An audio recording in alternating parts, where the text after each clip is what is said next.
Welcome back, and thanks for tuning in for another Halo 5 Forge tutorial. Just last week, I showed you how you can make a stable flying Pelican using the Wraith and vehicle welding glitch.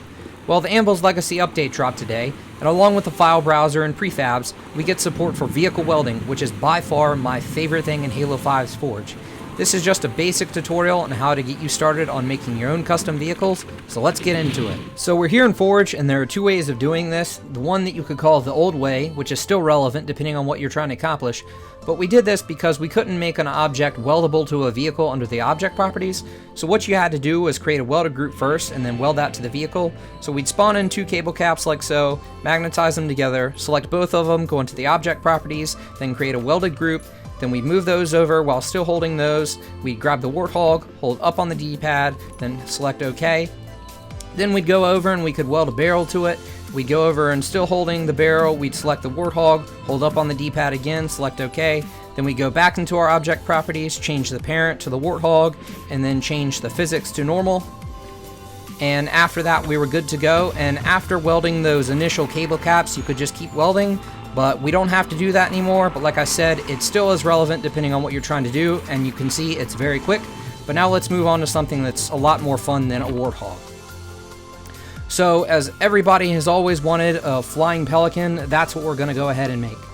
So what I'm going to do is spawn in a Banshee. So once I have the Banshee spawned in, I'm going to go into the object properties and change the physics to phased.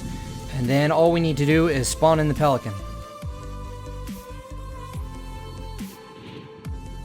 So now that we've got the Pelican spawned in here, these are the only two things we need. We don't need any cable caps or anything. We're just going to move this up to the middle right here. Once we have that about there, that's probably about good just for the demonstration. Still holding the Banshee, we're going to select the Pelican, go into the object properties, and now here's where it's different. Now we have the ability to just create a welded group straight up. So now we create the welded group. Now this is important. You still have to have the parent object set to the Banshee, because if you don't, it won't move. But now we can go in and change the physics to normal. And here's where 343's Forge team did a great job. Before this was buggy, now it works very well. Now one thing to note is you can go in and change the camera perspective if you want a different camera view so you can have it zoomed in or zoomed out. I personally like a first person mode, and I've actually made some vehicles with that. Another thing that people have wanted to do is fly the Phantom, and to show off some prefabs and how that works, I have made one, and I'll go ahead and spawn that in for you guys. So simple as that, I've dropped this in. Right now you can see it's on phased. I use some drop pod doors here to just make a platform. You could put turrets on it if you like. But we'll just go in and change the physics of this to normal.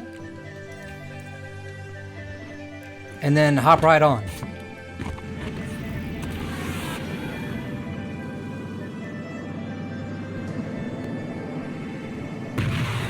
And as you can see, it flies really nicely. 343's Forge team did a really great job making vehicle welding stable, and it's just absolutely awesome. So an important thing to note about the Phantom is that it is mostly a hollow object, meaning that if you put your Banshee too far towards its center of gravity, or simply put, hide your Banshee too much in your Phantom, then when you get out of the Banshee, you'll be stuck inside the Phantom, leaving you with the only option of killing yourself to get out. So the best ways to avoid this are obviously number one, pay attention to where you're trying to weld it to the Phantom, and number two, combine where you're trying to put it with angling the Banshee so that when you exit it, you will be on the outside of the Phantom. Now the great thing is, once you create your custom vehicle, you can continue to customize it. As I've shown you in previous videos, you can add shade turrets to vehicles, but now we also have support for the other turrets as well, which is great. You can add lights, other vehicles, weapon pads. It's pretty awesome. But one thing you need to keep in mind is the object weight, especially for flying vehicles. So for example, if I put an ammo crate on the left side of the Pelican here, I need to put one on the right to even it out so it flies well. Same thing, if I put a shade turret on the wing over here, I need to do the same thing over there. But that's about all you need to know for that. That concludes this tutorial, guys. I hope you found it useful. I'm really excited that we finally got prefabs and vehicle welding support, as the community is going to put out some great things, and if you've seen my videos, you know I've got quite a few custom vehicles to share with you as well. If you enjoyed this video and could drop a like, I'd really appreciate it. Also, if you're new to the channel, be sure to subscribe for more content like this, and as always, thanks for watching.